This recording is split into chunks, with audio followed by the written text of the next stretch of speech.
Anak-anak yang terkasih, selamat pagi dan salam sehat serta salam sejahtera buat kita semua. Pagi ini kita akan belajar tentang kesetiaan Allah. Kesetiaan Allah sungguh luar biasa. Meskipun manusia berbuat dosa dan menjauhkan diri dari Allah, Allah tetap menemani manusia dan mengharapkan manusia bertobat dan kembali kepadanya. Kita diajak untuk tetap setia kepada Allah dan selalu bertobat dan percaya kepada Allah. Baik, mengawali pertemuan ini, kita buka dengan doa. Dalam nama Bapa dan Putra dan Roh Kudus. Amin. Allah Bapa yang Maha Baik, Engkau sangat setia kepada umat Israel. Engkau selalu menyertai mereka di pembuangan mereka dan mengantar mereka kembali ke Yerusalem. Bantulah kami agar selalu percaya kepadamu, agar kami semakin menjadi anak-anak-Mu. Demi Kristus Tuhan dan pengantara kami. Amin. Dalam nama Bapa dan Putra dan Roh Kudus. Amin.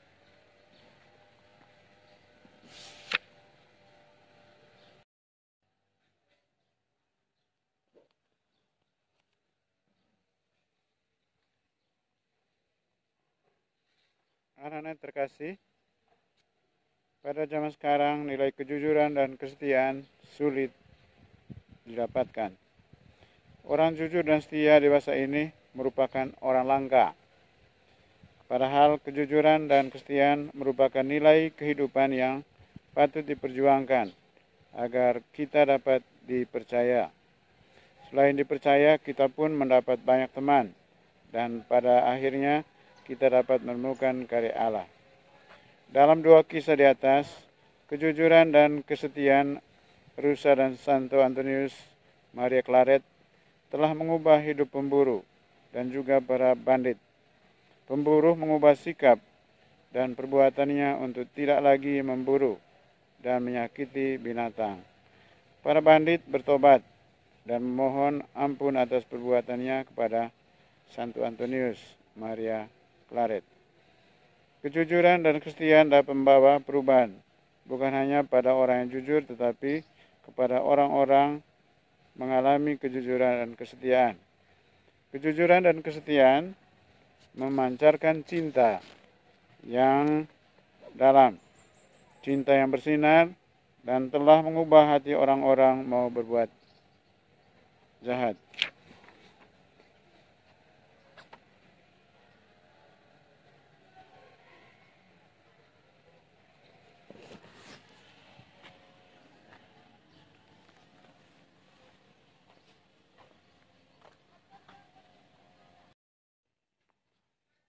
Anak-anak yang terkasih, selanjutnya kita mendengarkan bacaan kitab suci yang diambil dari kitab Esra bab 1 ayat 1 sampai 11, dilanjutkan bab 8 ayat 1 sampai 7 dan ayat 10 sampai 12. Kores mengizinkan orang Israel kembali ke Yerusalem. Pada tahun pertama zaman Kores, raja negeri Persia, Tuhan menggerakkan hati Kores, raja Persia itu, untuk menggenapkan firman yang diucapkan oleh Yeremia, sehingga disiarkan di seluruh kerajaan Kores secara lisan dan tulisan pengumuman ini. Beginilah perintah Kores, raja Persia. Segala kerajaan di bumi telah dikaruniakan kepadaku oleh Tuhan, Allah semesta langit. Ia menugaskan aku untuk mendirikan rumah baginya di Yerusalem yang terletak di Yehuda. Siapa di antara kamu termasuk umatnya, Allahnya menyertainya. Biarlah ia berangkat pulang ke Yerusalem yang terletak di Yehuda dan mendirikan rumah Tuhan Allah Israel, yakni Allah yang diam di Yerusalem. Dan setiap orang yang tertinggal dimanapun ia ada sebagai pendatang harus disokong oleh penduduk setempat dengan perak dan emas, harta benda dan ternak, di samping persembahan sukarela bagi Allah bagi rumah Allah yang ada di Yerusalem. Maka berkemaslah kepala-kepala kaum keluarga orang Yehuda dan orang Benyamin, serta para imam dan orang-orang Lewi, yakni setiap orang yang hatinya digerakkan Allah untuk berangkat pulang dan mendirikan rumah Tuhan yang ada di Yerusalem. Dan segala orang di sekeliling mereka membantu mereka dengan barang-barang perak, dengan emas, harta benda dan ternak, dan dengan pemberian yang indah-indah, selain dari segala sesuatu yang dipersembahkan dengan sukarela. Pula Raja Kores menyuruh mengeluarkan perlengkapan rumah Tuhan yang telah diangkut Nebukadnezar dari Yerusalem dan yang ditaruhkannya di dalam kuil Allahnya.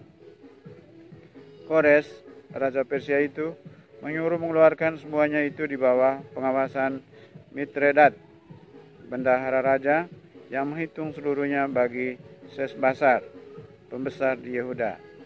Inilah daftarnya: 30 bokor emas, 1000 bokor perak, 29 pisau, 30 piala emas, pula 410 piala perak, 1000 buah barang-barang lain.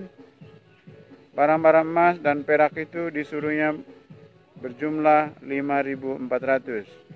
Semuanya itu dibawa oleh Sesbasar sewaktu orang-orang buangan itu dibawa pulang dari negeri Babel ke Yerusalem. Ketika tiba bulan yang ketujuh, sedang orang Israel telah menetap di kota-kotanya, maka serentak berkumpullah seluruh rakyat di halaman di depan pintu gerbang air. Mereka meminta kepada Ezra, ahli kitab itu, supaya membawa kitab Taurat Musa, yakni kitab hukum yang diberikan Tuhan kepada Israel. Lalu pada hari pertama, bulan yang ketujuh, Imam Ezra membawa kitab Taurat itu ke hadapan jemaah, yakni baik laki-laki maupun perempuan, dan setiap orang yang dapat mendengar dan mengerti. Ia membacakan beberapa bagian daripada kitab itu di halaman di depan pintu gerbang air, dari pagi sampai tengah hari, di hadapan laki-laki dan perempuan, dan semua orang yang dapat mengerti. Dengan penuh perhatian, seluruh umat mendengarkan pembacaan kitab Taurat itu. Ezra, ahli kitab itu, berdiri di atas mimbar kayu yang dibuat untuk peristiwa itu. Di sisinya sebelah kanan berdiri Matika, Sema, Anaya, Uria, Hilkia, dan Mayesa.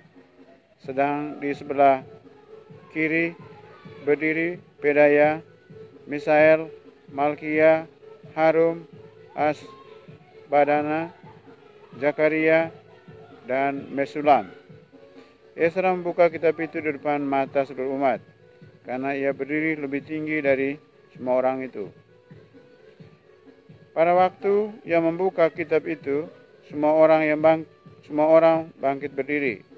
Lalu Ezra memuji Tuhan, Allah yang Maha Besar, dan semua orang menyambut dengan amin, amin, sambil mengangkat tangan. Kemudian mereka berlutut dan sujud menyembah kepada Tuhan dengan muka sampai ke tanah. Lalu Nehemia, yakni kepala daerah itu, dan Imam Ezra, ahli kitab itu, dan orang-orang Lewi yang mengajar orang-orang itu, berkata kepada mereka semuanya, "Hari ini adalah kudus bagi Tuhan Allahmu. Jangan kamu berduka cita dan menangis," karena semua orang itu menangis ketika mendengar kalimat-kalimat Taurat itu. Lalu berkatalah ia kepada mereka, "Pergilah kamu, makanlah sedap-sedapan, dan minumlah minuman manis, dan kirimlah sebagian kepada mereka yang tidak sedia apa-apa, karena hari ini adalah kudus bagi Tuhan kita. Jangan kamu bersusah, sebab sukacita karena Tuhan itu pelindungmu." Juga orang-orang Lewi menyuruh semua orang itu supaya diam dengan kata-kata, "Tenanglah, hari ini adalah kudus, jangan kamu bersusah hati." Demikianlah sabda Tuhan. Syukur kepada Allah. Anak yang terkasih, Allah itu setia dan menepati janjinya. Setelah orang Israel dibuang ke Babel, muncullah seorang raja dari kerajaan Persia, namanya Kores. Lewat Raja Kores, Allah mengizinkan orang Israel kembali dari pembuangan di Babel. Raja Persia ini sangat toleran di bidang keagamaan, sehingga mengizinkan ibadat asli di negeri-negeri yang mereka rebut. Mereka mendirikan dan memugar kuil-kuil setempat dan hanya menjalankan pengawasan. Sikap mereka terhadap agama Yahudi pun sangat toleran. Dalam surat-surat resmi dikatakan bahwa Tuhan orang Israel adalah Allah semesta langit. Orang Israel diizinkan kembali ke Yerusalem untuk membangun negerinya. Peristiwa ini dimaknai sebagai kisah Allah yang setia pada umat pilihannya, meskipun umat Israel tidak setia kepadanya. Raja Kores merupakan suruhan Allah untuk membebaskan bangsa Israel dari pembuangan. Umat Israel kembali ke Yerusalem dan membangun bait Allah. Dalam kitab Nehemia digambarkan sangat jelas bahwa umat Israel dikumpulkan di dekat gerbang air kota Yerusalem yang baru selesai dibangun. Lalu dibacakan kitab Taurat dan kitab hukum Allah. Umat Israel diingatkan kembali akan perjanjian mereka dengan Allah. Bangsa Israel diminta untuk menaati seluruh perintahnya. Jika patuh kepada perintah Allah, orang Israel akan mendapatkan selamat. Allah sangat mencintai manusia, termasuk umat Israel. Meskipun manusia itu sering berbuat dosa, Allah sekali-kali tidak pernah meninggalkan manusia. Anak yang terkasih, mari kita tutup pelajaran kita pagi ini dengan berdoa. Dalam nama Bapa dan Putra dan Roh Kudus. Amin. Tuhan Bapa yang Maha Kasih dan Maha Setia, terima kasih atas kesetiaan-Mu terhadap bangsa Israel di pembuangan sehingga mereka dapat kembali ke Yerusalem. Kami mohon semoga Engkau juga senantiasa setia mendampingi kami, terutama dalam melaksanakan tugas dan tanggung jawab kami dalam hidup setiap hari. Nama-Mu kami puji kini dan sepanjang masa. Amin. Dalam nama Bapa dan Putra dan Roh Kudus. Amin.